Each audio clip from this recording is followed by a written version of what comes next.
지난해 12월에 미국의 비영리 연구소인 오픈AI에서 개발한 대화 전문 인공지능 챗봇인 챗GPT 3.5가 세상에 공개가 됐습니다. 전 세계가 놀라움을 금치 못했어요. 공개된 지 8주 만에 1,000만 명이 이용을 하는 신기록을 달성을 했습니다. 이 챗봇은 단순히 검색 기능만 가지고 있는 것이 아닙니다. 사람이 작성한 것과 거의 유사한 텍스트를 생성할 수 있는 자연어 처리 모델입니다. 이전에도 구글이라든지 여러 포털 검색을 하는 프로그램들이 많이 있었어요. 여기는 기본적인 AI가 다 내재되어 있습니다. 그래서 우리가 궁금한 것들을 AI에게 물어보면 AI가 즉시 그거에 대한 정보를 우리에게 제공을 해줬습니다. 그런데 이 챗봇은요, 차원이 달라요. 과거에 우리가 사용했던 AI는 AI의 답변을 들어보면 이것이 사람의 언어가 아니구나, 이건 기계 언어구나 라고 하는 것을 금방 눈치를 챌 수 있습니다. 그런데 이 챗봇이 우리에게 알려주는 정보들을 보면은 그 텍스트의 내용이 사람의 언어와 하나도 다르질 않아요. 그래서 구분이 되지 않는 겁니다. 미국의 아이비리 대학에서 어떤 주제를 주고 챗봇으로 하여금 논문을 쓰게 했어요. 근데 그 논문을 만들어내는데 걸리는 시간이 몇 초에서 몇 분밖에 안 걸립니다. 사람이 그것을 쓰려고 하면 몇 달에 걸쳐서 많은 정보를 다 데이터를 수집을 해가지고 자기 나름대로의 생각을 가지고서 논문을 써내야지 되는데, 이 챗봇은 온 세상에 있는 모든 정보를 갖다가 수초 내에 그것을 다 검색을 하고 종합을 하고 정리를 해서 제시어를 내놓은 그 사람에게 그 사람이 정말 필요로 하는 그 정보를 완전히 논문이면 논문, 시면 시, 어떤 텍스트, 어떤 내용이면 내용, 심지어는 코딩까지 인간이 요구하는 것들을 짧은 시간 내에 기가 막히게 만들어낸다는 거죠. 사람의 능력을 능가하는 것, 사람이 도저히 따라갈 수 없는 지경. 처리 속도에 있어서는 이건 이제는 거의 불가능의 경지까지 올라갔다고 볼 수가 있습니다. 미국 아이비리 대학에서 그 논문을 쓰게 했는데요. 로봇이 쓴 이 논문과 사람이 쓴 논문이 전혀 구별이 되지 않아요.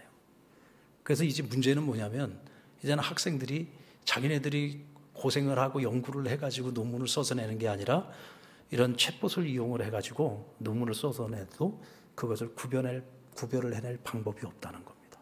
심지어 어느 정도냐면, 만약에 그 학생이 평상시에 B 학점이나 C 학점 정도밖에 받지 못하는 학생이 만약에 논문을 요구를 했다 그러면은 논문을 그 학생의 수준에 맞춰가지고 갑자기 C 받는 사람이 A 플러스를 만들 만한 논문을 써서 내면 들통나지 않겠습니까? 그 사람의 수준에 맞춰가지고 논문을 만들어 준다는 겁니다. 별로 놀라지도 않네요. 남의 일이라고.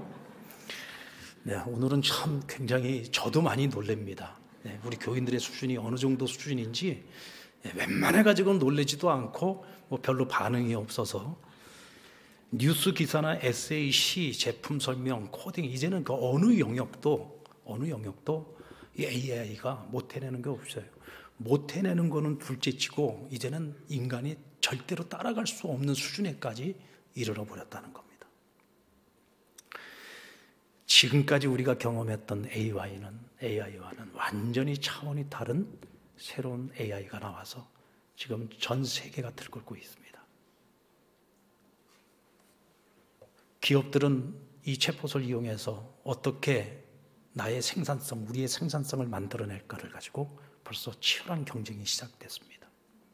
그러나 반면에 이 챗봇의 진화에 대한 큰 두려움을 갖고 우려하는 이들도 많아지고 있습니다.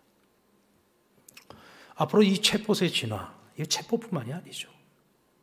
이 세상에 존재하고 있는 모든 AI, 그리고 진화하고 있는 AI들로 인해서 인간은 일자리를 잃어버리게 될 겁니다.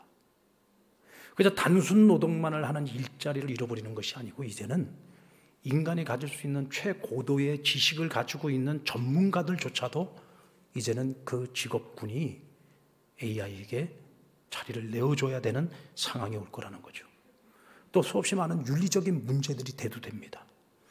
인간이 만든 AI가 인간을 종속시키고 인간을 지배하는 시대가 더 빨리 우리 앞에 다가오고 있다는 두려움이 밀려오고 있습니다.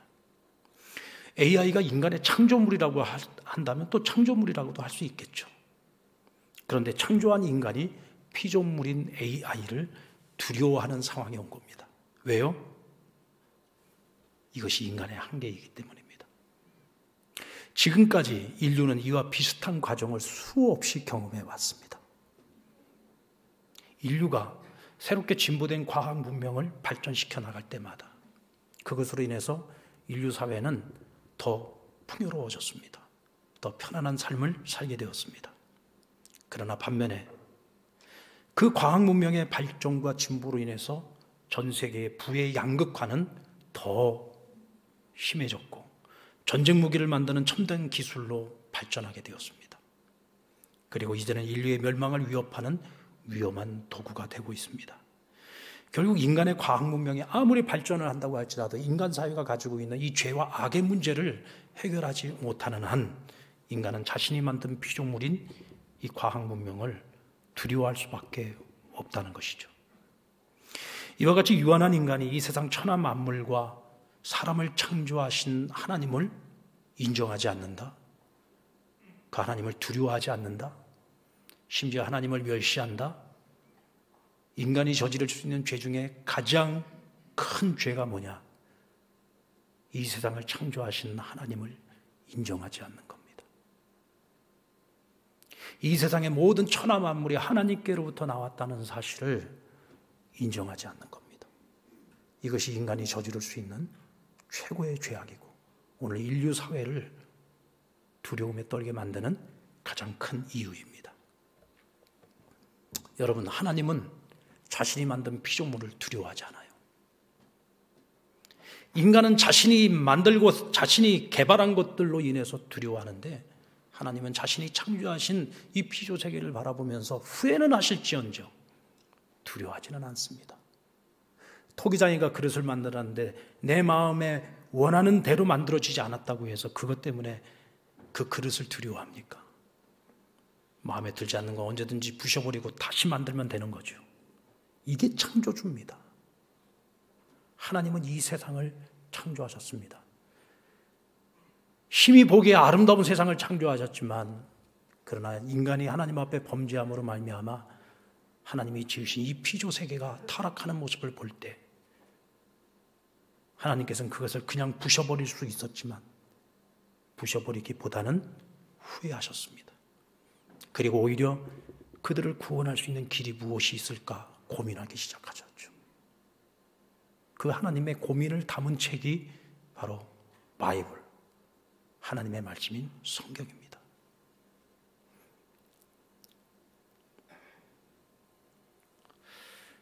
하나님은 하나님이 만드신 피조물을 두려워하지 않습니다.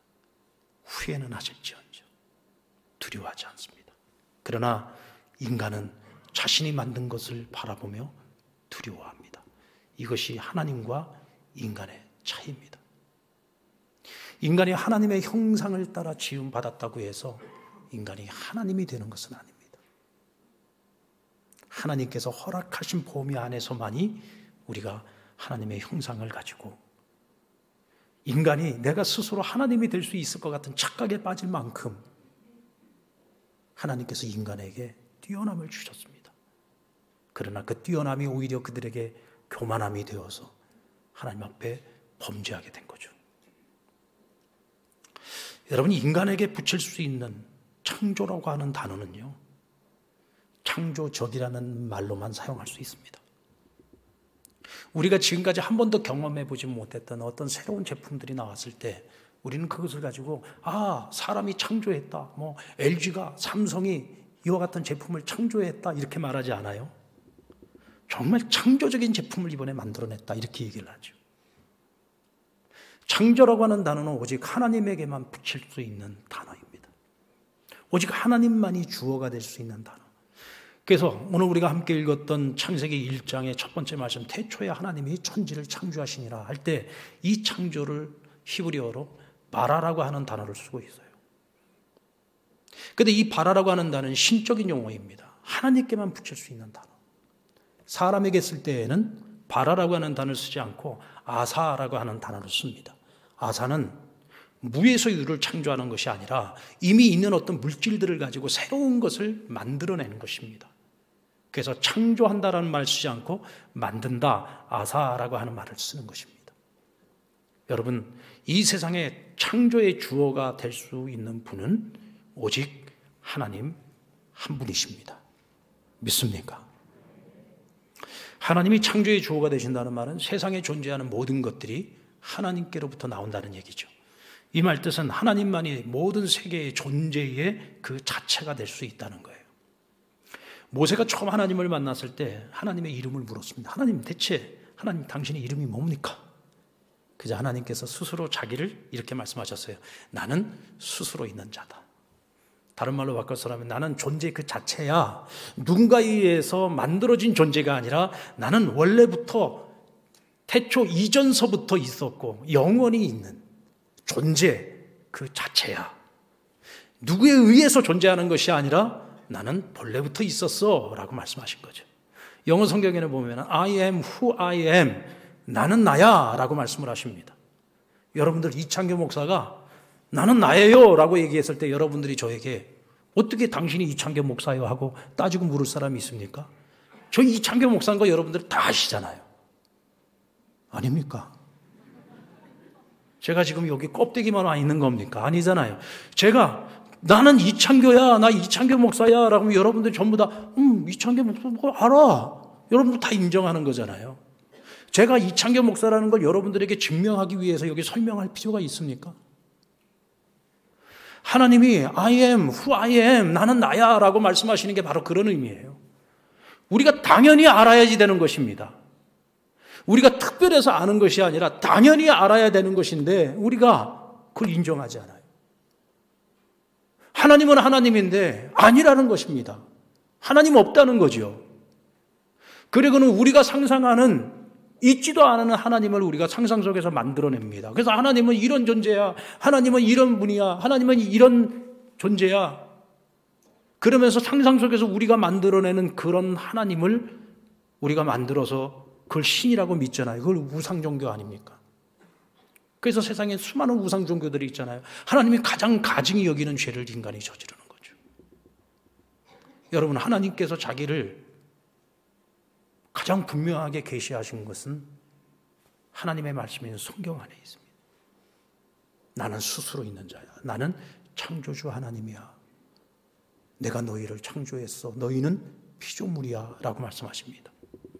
성경을 통해서 말씀하신 것 그 이외에 다른 어떤 곳으로도 너희가 함부로 나를 정의하지 말라고 말씀하십니다. 어떤 것은 너희 나름대로 상상하지 말라고 말씀하십니다. 성경에 있는 하나님을 제외한 다른 어떤 하나님도 너희들이 함부로 정의하지 말라고 말씀하십니다. 그것이 죄라고 말씀하십니다. 그래서 하나님은 성경을 통해서 자기가 어떤 분인지 어떤 존재인지를 우리에게 확실하게 알려주신 거예요. 성경이 우리에게 말씀하고 있는 하나님이 어떤 하나님이에요? 창조주 하나님.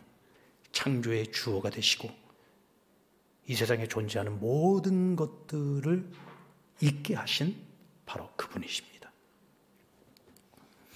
인간의 과학 문명이 발달하면 발달할수록 끊임없이 인류는 하나님을 부인하려고 했습니다. 심지어는요, 서구 기독교에서도 심지어는 성경을 가장 많이 알고 성경을 평생을 공부했고 연구한다는 신학자들조차도 과학 문명이 발달하면서 인간의 이성의 가치를 높이면서 하나님을 인간의 이성으로 정의하려고 노력을 합니다. 인간의 이성으로 이해되지 않는 하나님은 더 이상 하나님으로 인정을 하지 않으려고 했습니다. 이게 뭐냐? 자유주의 신학의 뿌리거든요. 자유주의 신학의 뿌리입니다. 자유주의 신학에는 뭐 여러 가지 많은 형태의 신학적인 그런 장르들이 있는데 그 모든 신학의 뿌리가 뭐냐면 인간의 이성의 한계 내에 하나님을 가두려고 하는 것입니다. 이해되지 않는 하나님은 믿지 못하겠다는 거죠. 여기에 대해서 20세기 최고의 신학자로 불리우는 칼 바르트는 그의 저서인 로마스 주석에서 다음과 같이 하나님을 정의했어요.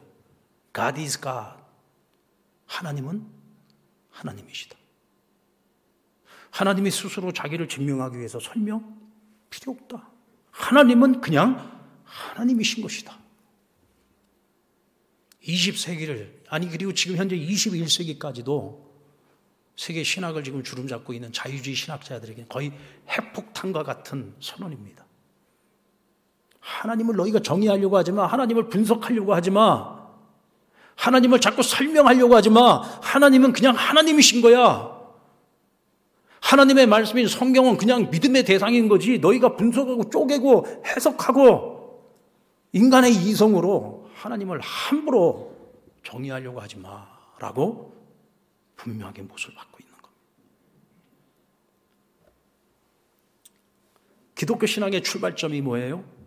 바로 태초에 하나님이 천지를 창조하셨다는 창조주 하나님을 믿는 이 신앙으로부터 우리는 시작이 되는 겁니다. 만약 이 말씀을 믿지 못하면 1장 1절에 이 말씀을 믿지 못하면 우리는 성경의 다른 모든 말씀에 대해서 믿을 수가 없어요.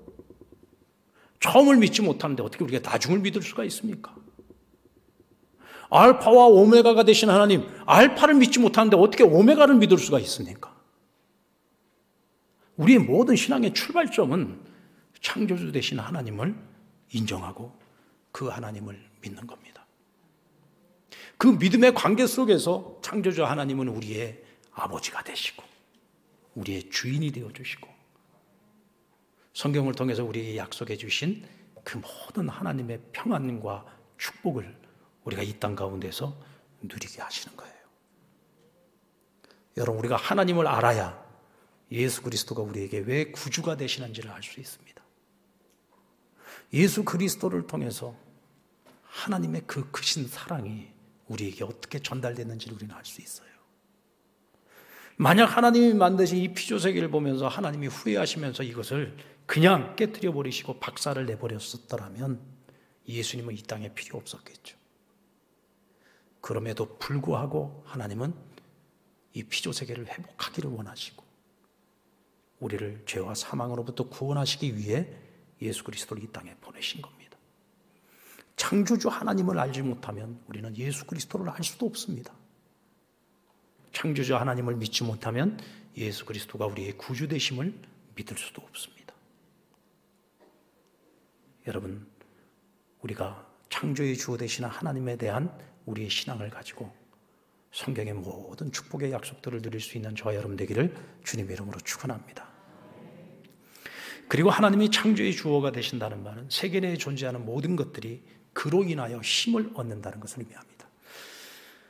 다시 말하면 생명의 근원적인 에너지가 하나님께로부터 주어진다는 거죠. 신명기 30장 15절로 16절 말씀을 우리 같이 한번 읽어보겠습니다. 시작. 보라, 내가 오늘 생명과 복과 사망과 화를 내 앞에 두었나니 곧 내가 오늘 내게 명령하여 내 하나님 여호와를 사랑하고 그 모든 길로 행하며 그의 명령과 규례와 법대로를 지키라 하는 것이라. 그리하면 내가 생존하며 번성할 것이요 또 내 하나님 여호와께서 내가 가서 차지할 땅에서 내게 복을 주실 것임이니라. 생사화복이 누구에게 있느냐? 하나님께 있다. 근데 하나님께서 자기 백성들 앞에 그 생사화복을 앞에다 놓으셨어요. 그리고는 말씀하십니다.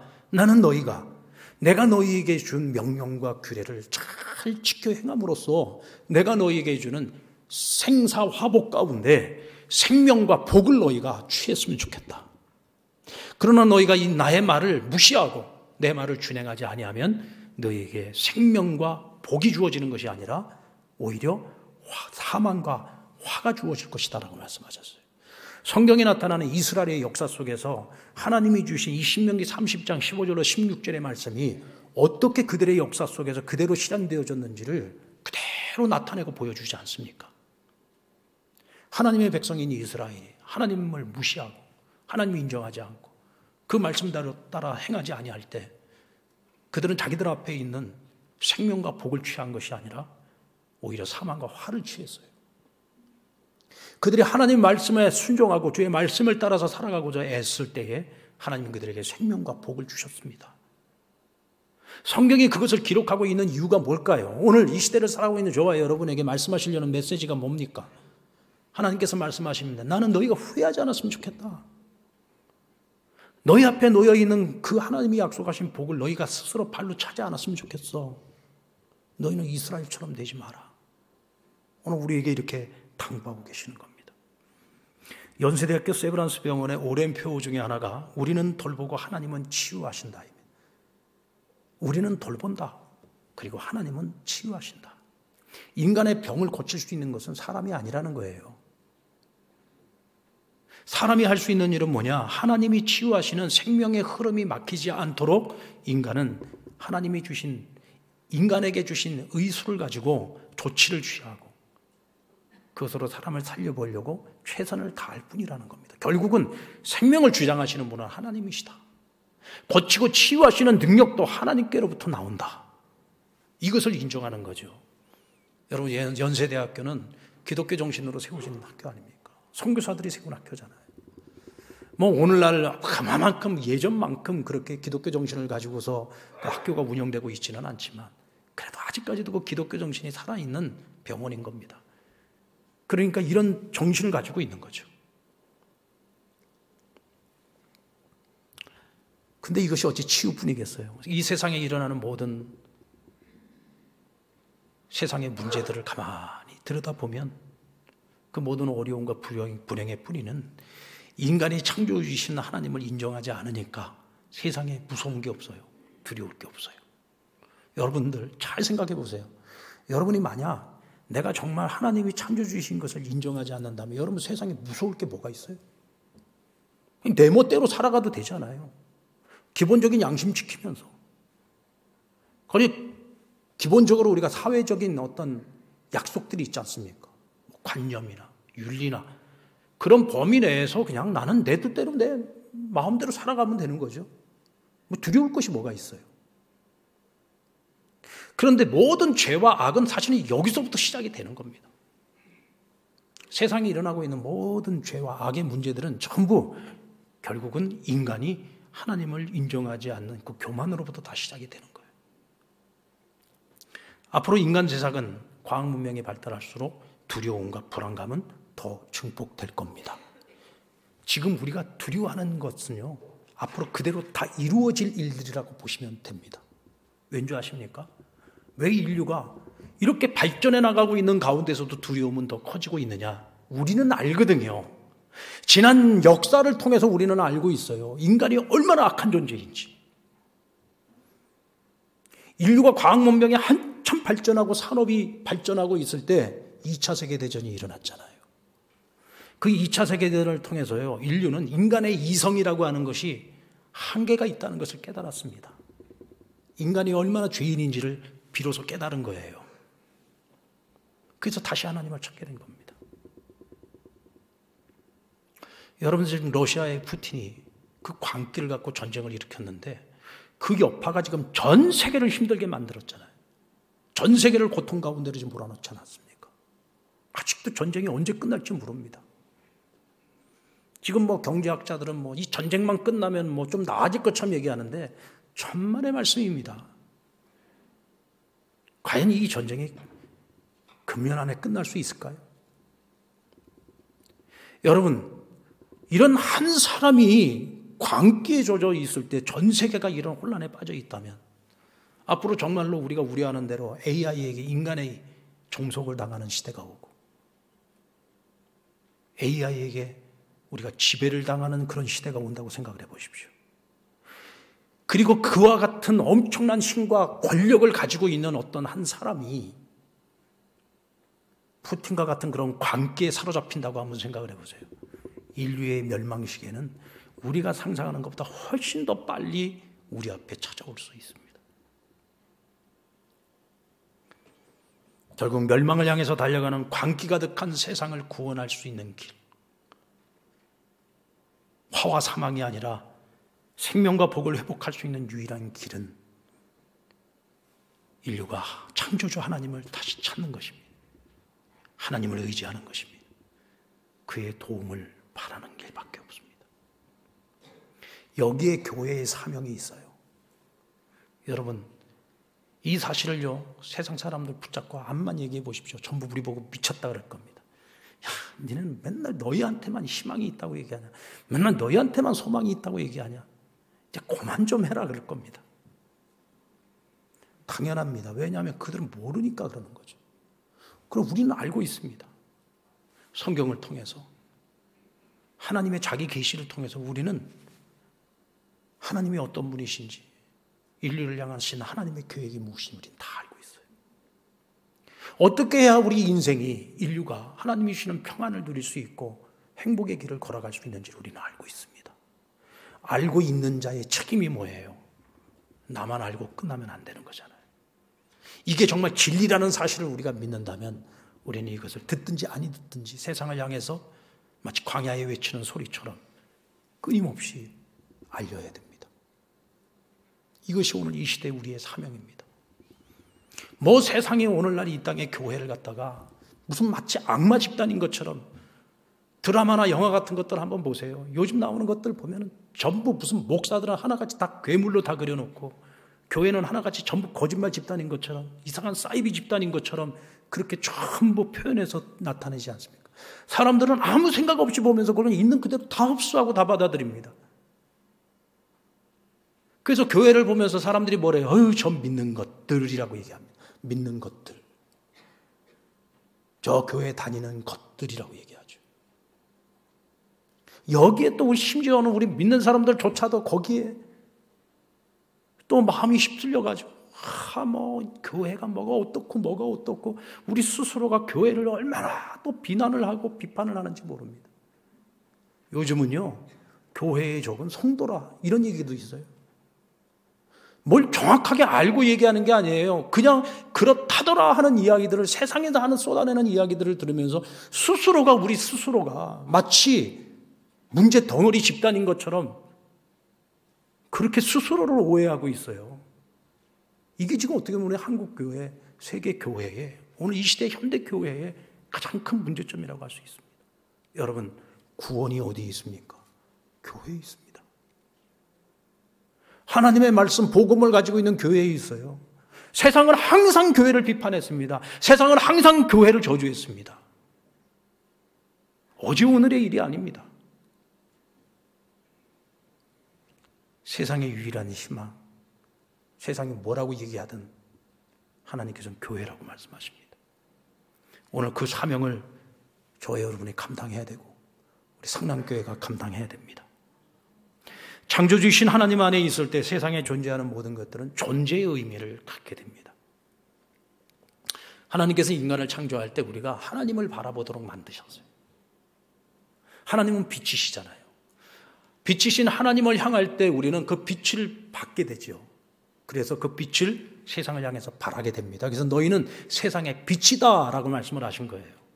그런데 하나님을 바라봐야 될 우리가 빛을 등진다고 생각을 해보세요. 그렇게 되면 어둠이 밀려오죠. 사실 여러분, 세상에 어둠이라는 걸 하는 것은 원래가 없어요. 빛이 가려지면 어둠이 생기는 것일 뿐입니다.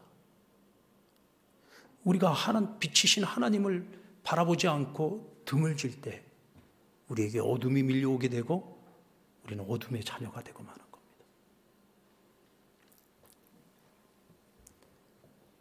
우리가 참 평안과 행복을 얻으려면 빛이신 하나님을 향해야 돼요. 빛이신 하나님을 바라봐야 됩니다. 사람은 누구에나 약점이 있어요. 여러분들 다 약점이 있으시죠? 나는 이 약점만 없으면 지금보다 내가 더 나은 사람이 됐을 텐데, 내가 더 행복할 텐데, 이런 쓸데없는 생각을 하지 마십시오. 정말로 여러분, 내가 만약 불행하다면 그 약점 때문에 불행합니까?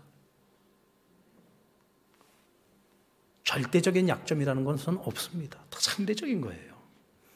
여러분, 키 작은 사람들은요, 키 큰 사람들이 부러워요.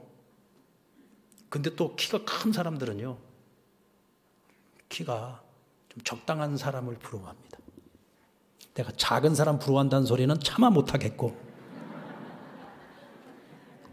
적당한 사람을 부러워합니다. 그래서 참 재밌는 게 이게 부부들도 이러고 보면은요, 키 큰 아내하고 키 작은 남자가 살아요. 우리 생각하고 키 큰 여자, 키 큰 남자 좋아하겠지. 그렇지만 아니요. 자기가 크니까 좀 아담한 남자가 좋은 거예요. 다 상대적이에요, 상대적.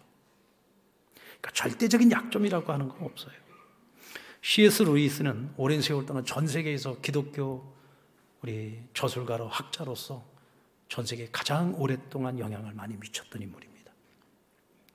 수없이 많은 기독교 명절을 쓰셨죠. 우리도 신학교에서 공부할 때 C.S. 루이스의 책을 정말 많이 읽었어요. 이분의 그 책을 통해서 우리는 정말 하나님을 알아갔고 또 믿는 자로서의 우리의 삶에 대해서 정말 많은 것도 도전도 많이 받았습니다. 근데 이분은 처음서부터 기독교 저술가로서의 어떤 꿈을 가지고 있었던 게 아니에요. 그분은 원래 꿈이 뭐였냐면 집을 짓고 기계를 만들고 선박을 만드는 그런 엔지니어가 되는 것이 꿈이었습니다.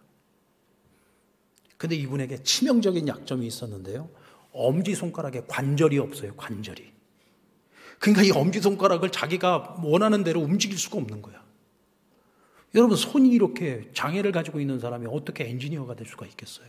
뭐 요즘이야 컴퓨터로 다 하니까 가능한 일이겠지만 과거에는 손으로 만져가면서 모든 걸 다 만들어야지 되는데 어떻게 그 손으로 엔지니어가 될 수 있었겠어요?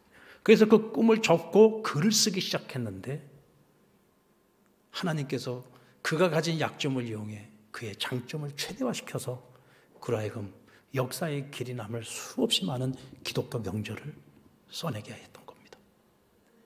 만약 그에게 그런 약점이 없었다면 그는 뛰어난 엔지니어는 됐겠죠. 만약 그랬다면 우리는 그가 쓴 그 주옥 같은 수많은 많은 책들을 만나지 못했을 겁니다. 여러분, 우리가 가지고 있는 어떤 약점일지라도 그것이 하나님의 손에 맞닿기만 하면 하나님이 사용하시는 새로운 창조의 도구가 될 수 있습니다. 여러분들 오늘 주보의 맨 앞면을 보시면은 창조주 하나님의 손과 우리의 손이 맞닿기 위해서 손을 뻗치고 있는 그림이 있을 겁니다. 여러분, 우리의 손이, 우리의 인생이 우리가 어떤 약점을 가지고 어떤 연약함을 가지고 어떤 허물을 가지고 있다고 할지라도 그 연약함이 하나님의 손에 맞닿기만 하면 빛이신 하나님을 바라보고 주의 손에 붙잡히기만 하면 하나님은 우리의 약점을 들어서 하나님의 새로운 창조의 도구로, 그래서 하나님의 전능성이 일할 수 있는 공간으로 만들어 버리십니다. 아멘. 나의 작은 꿈을 깨트리시고 하나님은 더 위대한 꿈을 꾸도록 만드실 수 있는 분입니다. 왜? 하나님은 창조주이시기 때문에 그렇습니다. 모세는 입이 둔해서 아론과 동역하여 더 큰 일을 감당했고, 사도 바울은 몸에 찌르는 가시가 있어서 그 힘들고 어려운 복음의 길을 끝까지 감당해낼 수 있었습니다. 사랑하는 여러분, 오늘 저와의 연약함을 하나님께 내어놓으십시오. 그러면 하나님께서는 그 연약함으로 하여금 존재의 의미를 갖도록 만드실 겁니다. 세상은 점점 더 많은 두려움을 갖게 될 겁니다. 인간이 발전해 가면 갈수록 더 큰 두려움이 우리 앞에 밀려오게 될 겁니다. 그러나 우리 그리스도인들은, 하나님의 자녀들은 그런 두려움에 사로잡히지 마십시오. 왜냐하면 우리가 바라보는 것은 세상의 끝이 아니에요. 우리는 하나님의 나라를 바라봅니다. 하나님의 영광을 바라봅니다. 전능하신 창조주이신 하나님을 바라봅니다. 그래서 하나님이 우리로 하여금 존재의 의미를 갖게 하시고 또 모든 세상을 살아갈 수 있는 에너지를 공급해 주실 것이고 성경에 약속되어진 모든 평안과 하나님의 약속하신 축복을 우리가 이 땅 가운데에서 누리게 만들 것입니다. 뿐만 아니라 세상 속에서 하나님을 하나님 되게 하는 그 역할을 저와 여러분으로 하여금 감당하게 하실 것입니다. 그 사명을 잘 감당해낼 수 있는 우리 상남의 모든 믿음의 가족들이 되시기를 주님의 이름으로 축원합니다.